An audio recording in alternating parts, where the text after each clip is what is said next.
Why real love feels impossible. Have you ever been in a relationship where you felt unseen, unheard, like you were giving everything, but it was never enough?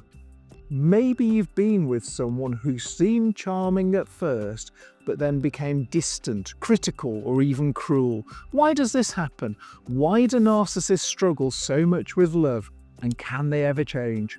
As a psychotherapist, I've worked with both people struggling in relationships with narcissists and narcissists themselves. People who desperately want love but seem unable to sustain it.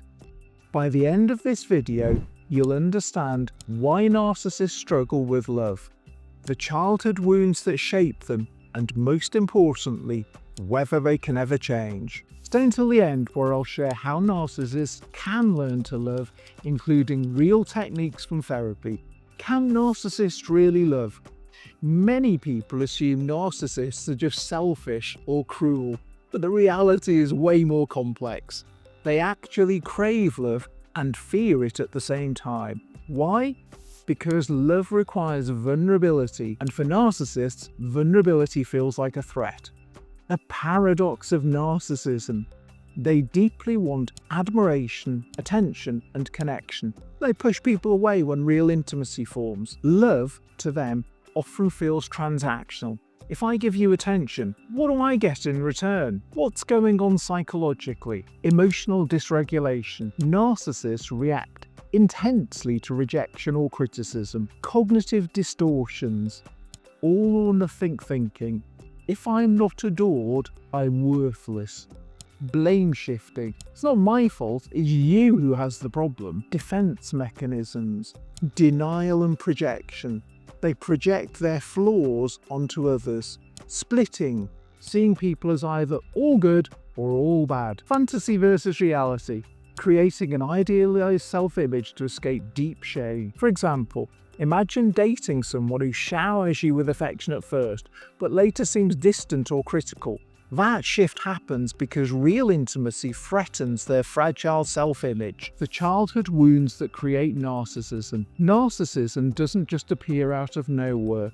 It often develops in childhood as a survival mechanism. Many narcissists didn't receive unconditional love as children. Instead, they were either overpraised, conditionally, yes, special if you achieve something, criticized or neglected. You're not good enough. As a result, they built a false self, a polished, invulnerable version of themselves to gain approval and suppress deep fears of unworthiness.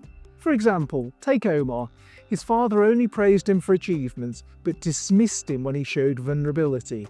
As an adult, Omar struggles with the fear of being seen as weak, so he builds a persona of invincibility in relationships.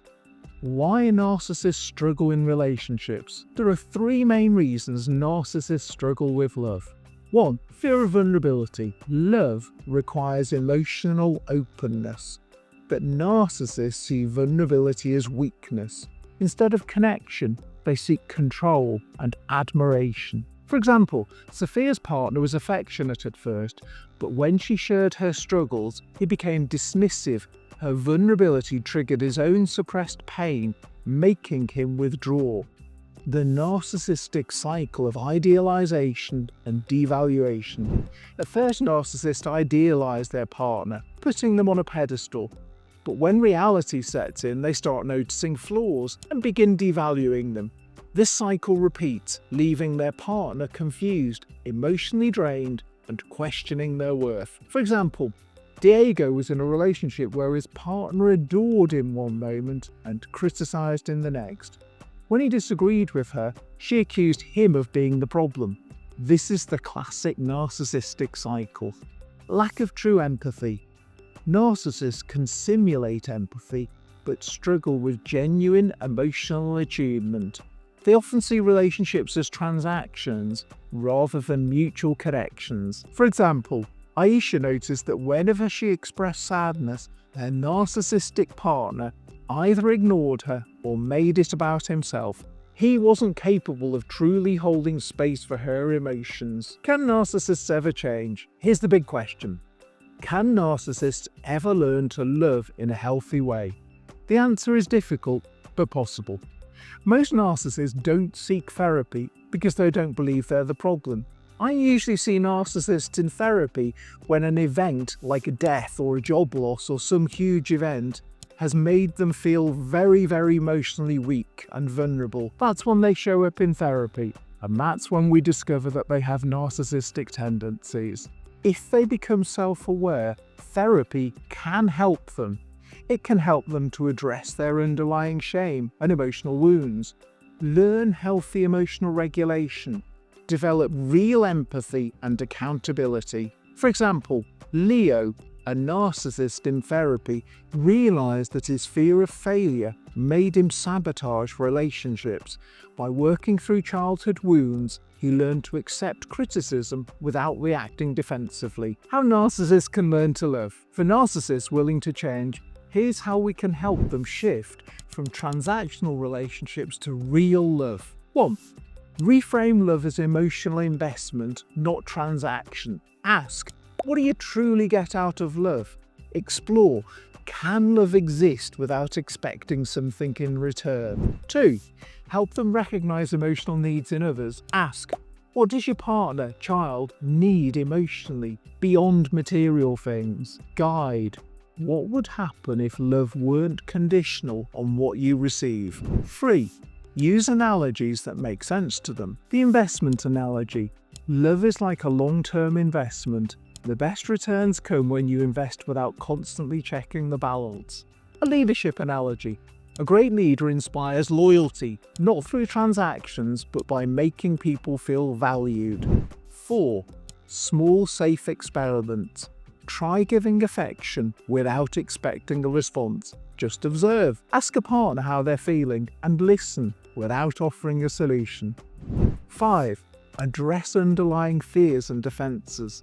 Explore what childhood experiences shaped your beliefs about love. Gently uncover fears of rejection, abandonment, and control. 6. Model love in the therapeutic relationship. Show consistent non-judgmental presence. Offer genuine positive regard without admiration or flattery. Gently challenge without shaming. Here's the final takeaway: how to protect yourself. If you're in a relationship with a narcissist, set strong emotional boundaries.